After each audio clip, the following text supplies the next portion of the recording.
सोलापूर जिल्हा राजकारणाच्या नेहमीच केंद्रस्थानी राहिलाय आणि त्यातही सोलापूर जिल्ह्यातलं मोहोळ म्हटलं की या ना त्या कारणानं मोहोळ सातत्यानं चर्चेत राहताना पाहायला मिळतं. मग ती अगदी विधानसभेची निवडणूक असो किंवा अगदी आता सुरू असणारी नगरपालिका नगरपंचायतींच्या निवडणुका असो, या सगळ्या निवडणुकांमध्ये मोहोळ तालुक्याचं राजकारण हे प्रामुख्यानं राजकारणाच्या केंद्रस्थानी येताना आपल्याला पाहायला मिळतं. म्हणजे विधानसभा निवडणुकीला तर जितकं लक्ष बारामती विधानसभा मतदारसंघाकडे असतं, तितकंच लक्ष हे मोहोळ विधानसभा मतदारसंघातल्या लढतीकडेही असताना पाहायला मिळतं. आणि आता मोहोळ विधानसभा म्हटलं किंवा मोहोळ तालुका म्हटलं, मोहोळचं राजकारण म्हटलं, की जे नाव सगळ्यांच्या डोळ्यासमोर येतं, ते नाव अर्थातच राजन पाटील. सोलापूर जिल्ह्याच्या राजकारणामध्ये मालक नावाने ओळखले जाणारे राजन पाटील हे सध्या चर्चेत आले. त्याचं निमित्त ठरलंय अनगरची नगरपालिकेची निवडणूक. जी नगरपालिकेची निवडणूक ही बिनविरोध व्हावी यासाठी राजन पाटील प्रयत्नशील राहिले आणि त्यातून मग उज्ज्वला थिटे वर्सेस राजन पाटील असा एक संघर्ष आपल्याला पाहायला मिळाला. ती नगरपालिका ज्यावेळी बिनविरोध झाली त्यावेळी विजयाचा व्हिडिओ जो आहे तो देखील राजन पाटील यांचा समोर आलेला होता. आणि त्यामुळं महाराष्ट्राला पडलेला एक प्रश्न आहे, नेमके हे राजन पाटील आहेत तरी कोण आणि मोहोळच्या राजकारणामध्ये इतकं बडप्रस्थ राजन पाटलांचं कसं निर्माण झालं.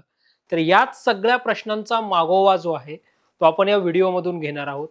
राजन पाटील यांची राजकीय कारकीर्द खरं तर सरपंच पदापासून सुरू झाल्याचं पाहायला मिळालं. सरपंच म्हणून ते बिनविरोध त्यावेळी निवडून आल्याचं आपल्याला पाहायला मिळालेलं होतं.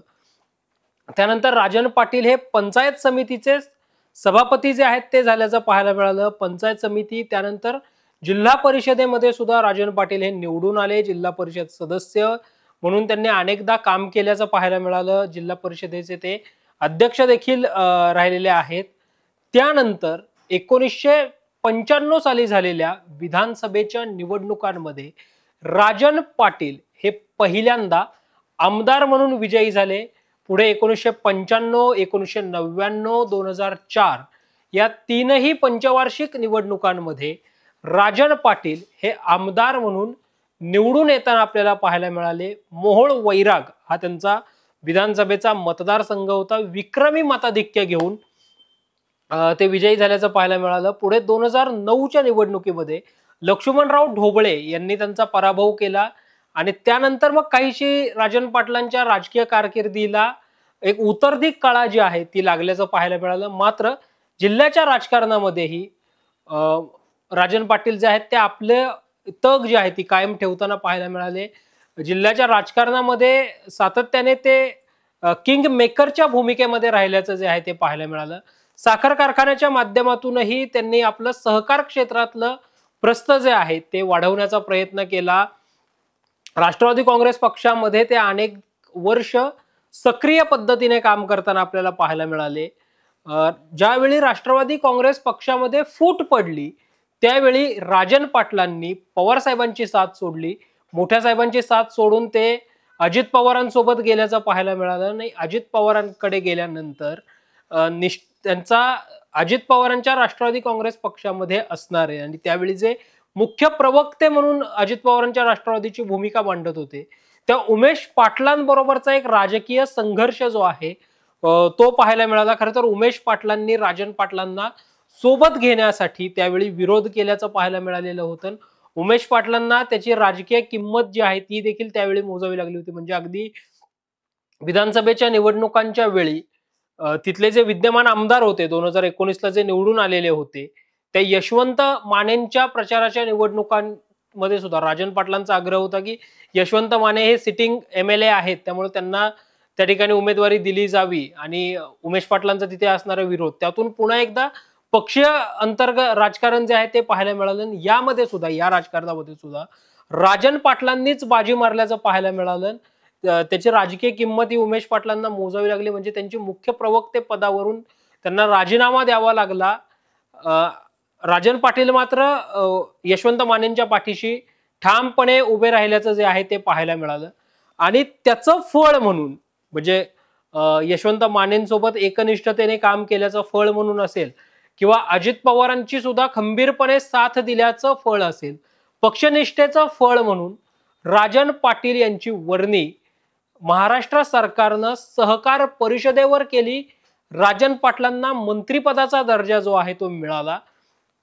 म्हणजे आमदार नसताना सुद्धा राजन पाटलांकडे मंत्रिपदाच्या रूपानं लाल दिवा जो आहे तो आल्याचं पाहायला मिळालं.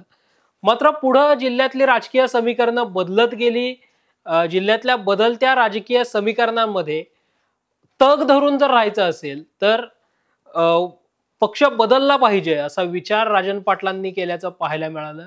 आणि राजन पाटील हे ऑपरेशन लोटसच्या जो जयकुमार गोरेंनी त्या ठिकाणी पालकमंत्री म्हणून ऑपरेशन लोटस जे राबवलं होतं त्या ऑपरेशन लोटस मध्ये ते भारतीय जनता पक्षामध्ये आल्याचं जे आहे ते पाहायला मिळालं. केवळ राजन पाटील आले का तर नाही, राजन पाटलांसोबत त्यांचे चिरंजीव असणारे अजिंक्य राणा राजन पाटील असतील किंवा बाळराजे राजन पाटील असतील, यासह परिवारासह राजन पाटील हे भारतीय जनता पक्षामध्ये दाखल झाले.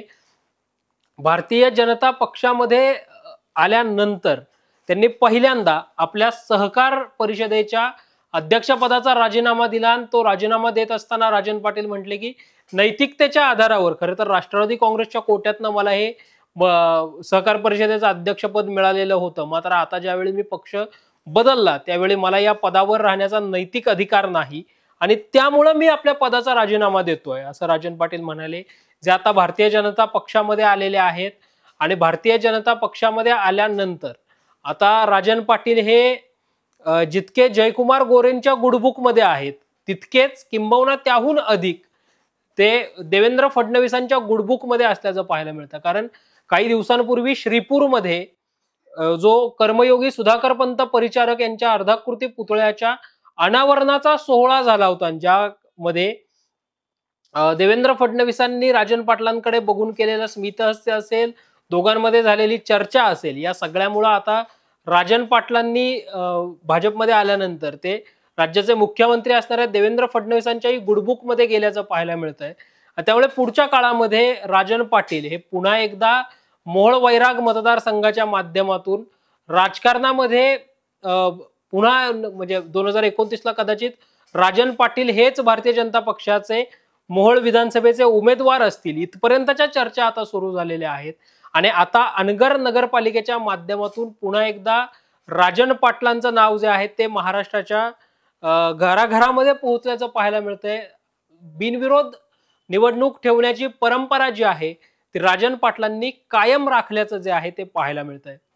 तर राजन पाटलांविषयी तुम्हाला आणखी कोणती माहिती आहे का हे देखील तुम्ही आम्हाला नक्की कळवा. आणि पाहत रहा टॉप न्यूज मराठी, आपला महाराष्ट्र आपली बातमी. कॅमेरा पर्सन पियुष एरवडेकर सह मी संकेत देशपांडे, पुणे.